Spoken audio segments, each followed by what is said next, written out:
I'm Captain Rachel Monroe, and on the day my father was being honored for his lifelong service, he had me arrested in front of the entire base. The moment those two military police officers stormed down the aisle, shouting commands and unholstering their weapons, I didn't even blink. I was in my full dress blues, standing near the edge of the auditorium, like any other guest. The room, filled with officers, dignitaries, and family members, froze as one.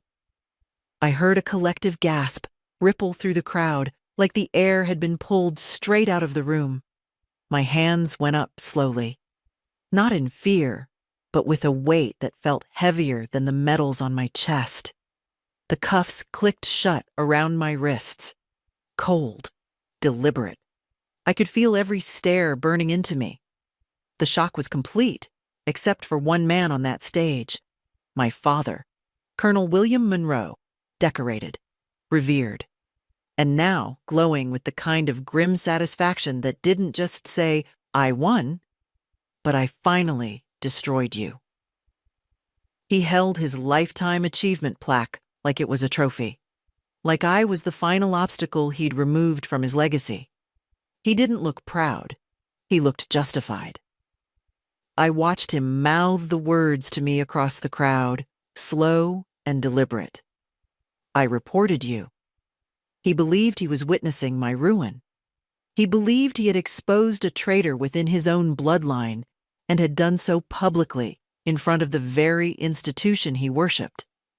What he didn't know was that the moment he clicked send on that report, he became more than just a vindictive father.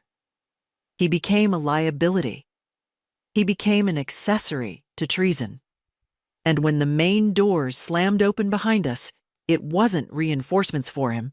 It was the beginning of the end. Major General Harris, flanked by federal agents, walked in with one sentence that cut through the chaos like a blade. "As you were."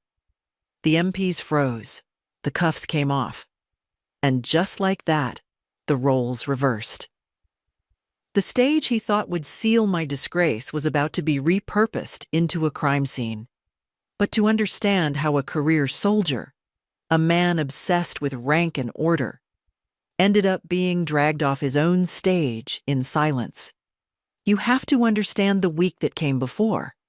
You have to understand what he was really hiding. My father never said it out loud, but I always knew I didn't belong in the family legacy. Not really.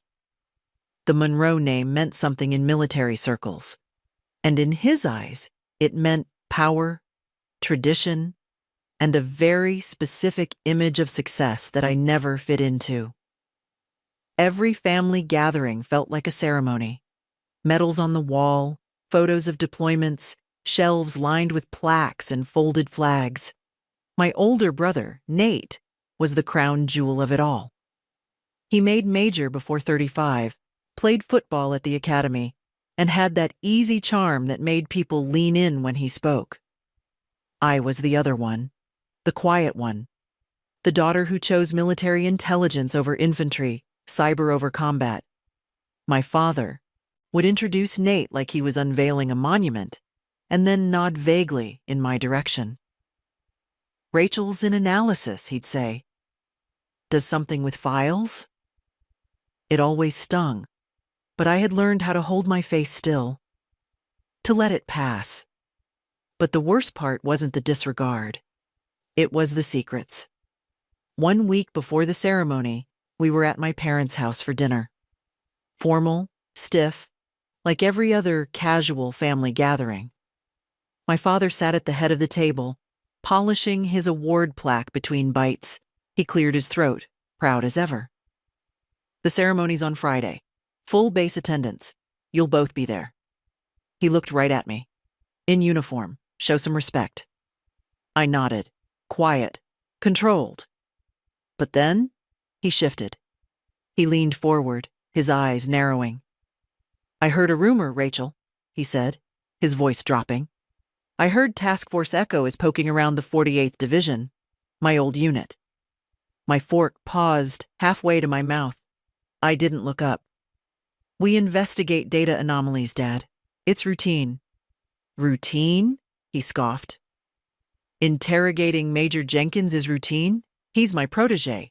I trained him. He's a good man. The air in the room grew heavy.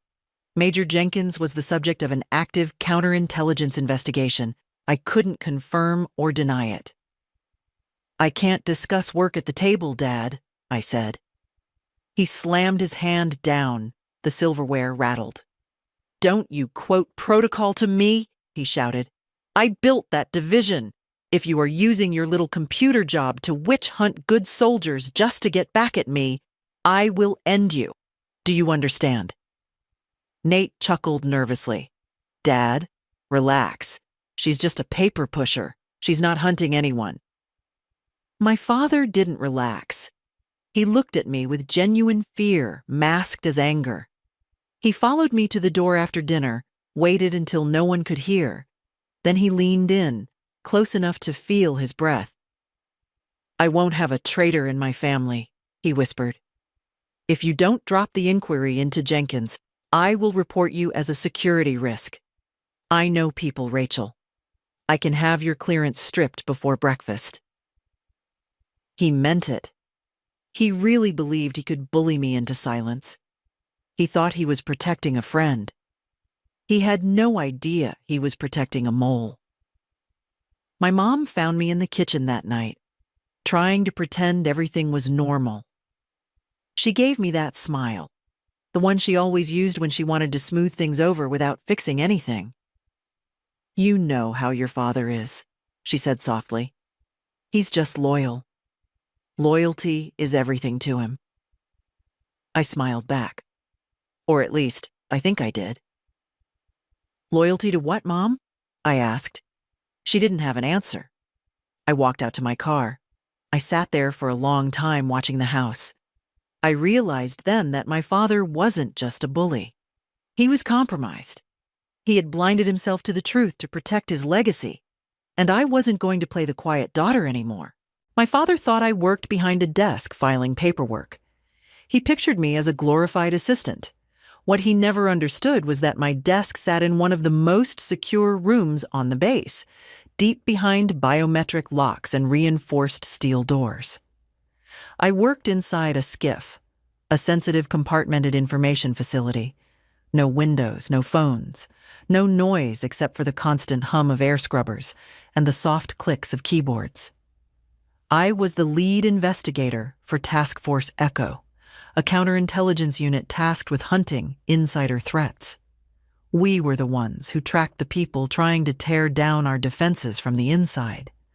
The Phantom Cipher case had started with a single anomaly in a data transfer log. My team followed the breadcrumbs. 6 months later, we were looking at a full-scale breach. Someone was funneling classified troop movement data to a foreign intermediary, and the origin point traced back to the 48th Armored Division, specifically to the office of Major Jenkins, my father's hand-picked successor. I stood at the head of a secure briefing room, facing a panel of senior officials. The lights were low. The slide behind me was redacted code, mapped timelines, and intercepted signals. Major Jenkins has compromised the eastern flank, I said, my voice steady. But he isn't working alone. He has a sponsor, someone high up who has been shielding his transfers from audit. I clicked the remote. A new document appeared on the screen. It was a character reference letter signed 3 days ago, a letter vouching for Jenkins's integrity, effectively pausing the audit. The signature at the bottom was unmistakable. Colonel William Monroe. The room went still. General Harris leaned forward, his face unreadable. Your father signed this, Harris said. He is actively obstructing a federal investigation. I met his eyes. Yes, sir. He believes he is protecting a friend, but in doing so, he is aiding a foreign agent. If we move on Jenkins, Harris said, your father will go down with him. He will be charged as an accessory. Are you prepared for that, Captain? I thought about the dinner. I thought about the threat. I will end you. He made his choice, General, I said. I'm making mine. That day, I wasn't the daughter of a war hero. I wasn't the failed potential. I was the officer in charge of the most sensitive investigation on base. And every step I took was leading to the moment where truth would outshine legacy, even if it meant burning it down. The email came through an encrypted channel the next morning. Subject: formal complaint, security violation. I didn't even have to open it. I knew what it was. My father had followed through. I walked into General Harris's office. The file sat on his desk. Colonel Monroe has submitted a formal accusation of espionage against you, Harris said, his voice flat. He claims you are accessing classified files without authorization to vendettas against his former unit. It was a brilliant, desperate move. By accusing me, he triggered an automatic suspension of my clearance pending review.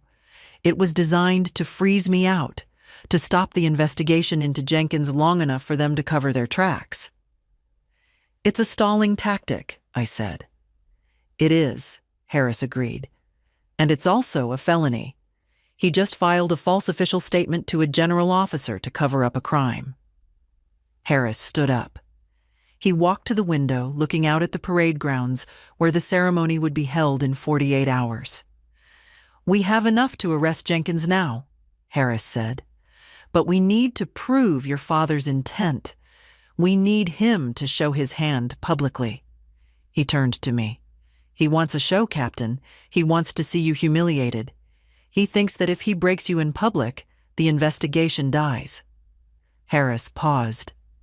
Are you willing to let him try? I understood the plan instantly. We wouldn't arrest him yet. We would let him believe he had won. We would let him stand on that stage in front of God and everyone and think he had destroyed me. And when he was at his highest point, we would take everything. I'll be there, sir, I said, in full uniform.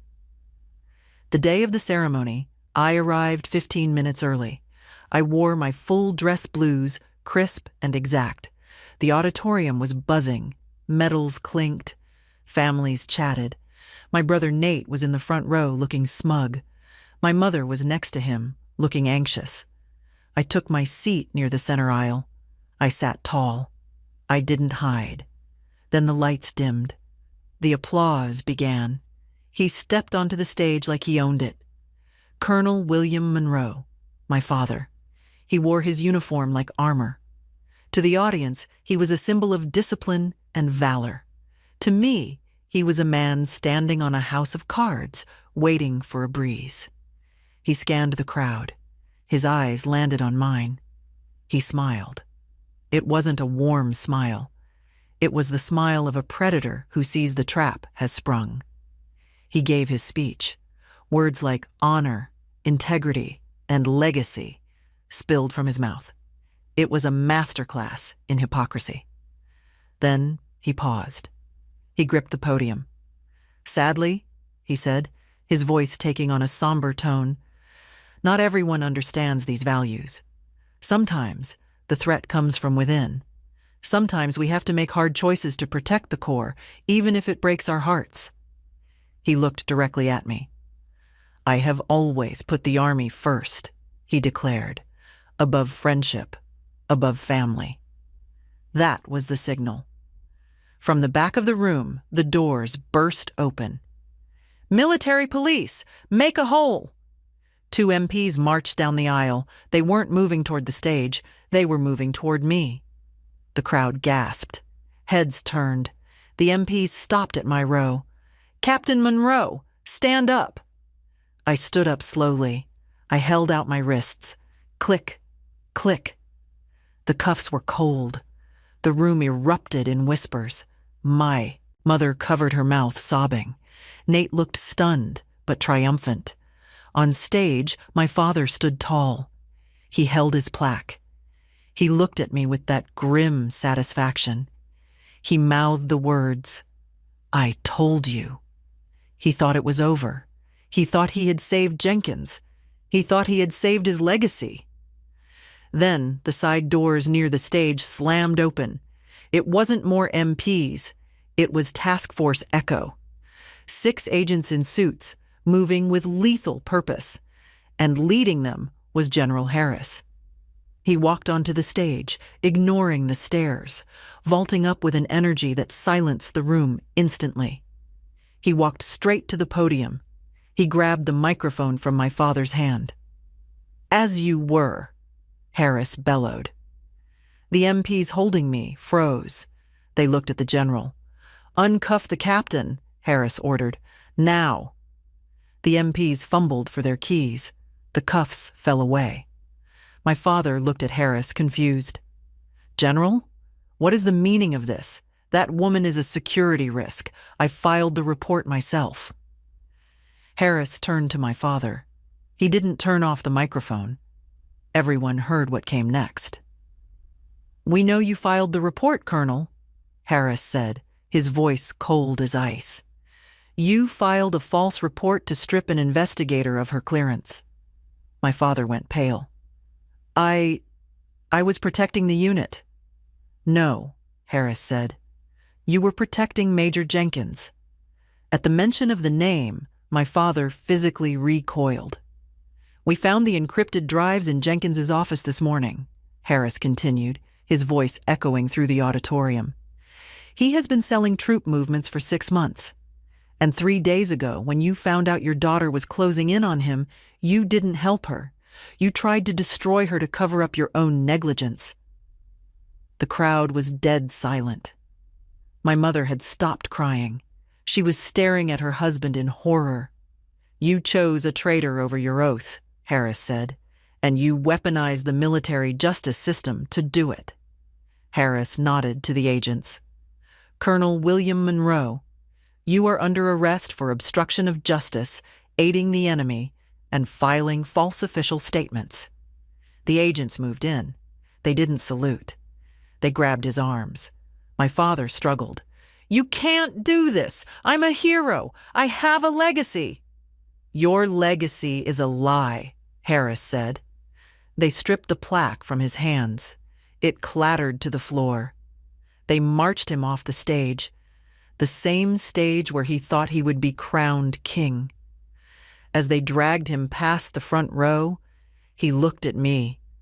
I was standing in the aisle, rubbing my wrists. I didn't look away. I didn't smile. I just watched him. He saw the truth then. He hadn't destroyed me. He had sharpened me. The agents pushed him out the side door. Gone. General Harris looked at me from the stage. He adjusted his uniform. "Captain Monroe," he said into the mic. "Front and center." I walked down the aisle. I climbed the stairs to the stage. Harris looked at the crowd. Captain Rachel Monroe led the investigation that neutralized a major security threat to this base, Harris announced. She endured intimidation, false accusations, and betrayal by her own chain of command to get the truth. He took a challenge coin from his pocket, the general's coin. He pressed it into my hand. "This is what integrity looks like," he said. He saluted me. I returned the salute. My hand was steady. The crowd stood up. At first, it was hesitant. Then, the applause started. It grew louder, a standing ovation.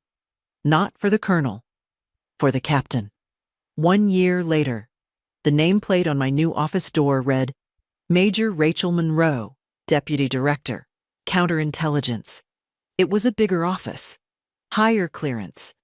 But what mattered most wasn't the title. It was the silence I had earned. I stood in front of a new group of recruits, young officers eager to learn. Behind me, on the screen, was the title, Case Study 417, The Insider Threat. I didn't use names. I didn't say it was my father. I used the facts. I showed them how ego and blind loyalty can create a vulnerability that enemies exploit. The most dangerous threat, I told them, is not the one attacking the perimeter. It is the one holding the door open from the inside because they are too proud to admit they made a mistake. When the session ended, one of the young lieutenants stayed behind.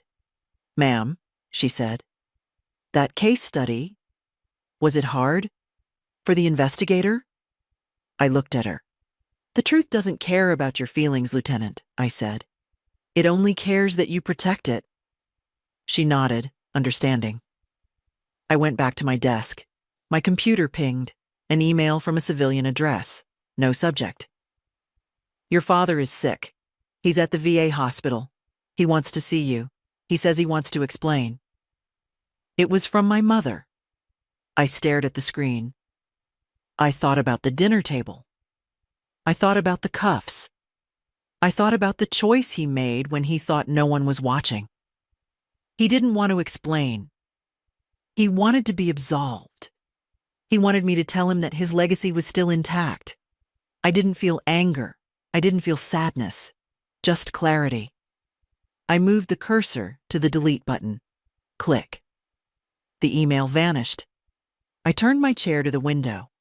Outside, the flag was flying over the base. The base was secure because I did my job. Legacy isn't what you inherit. It isn't a plaque on a wall.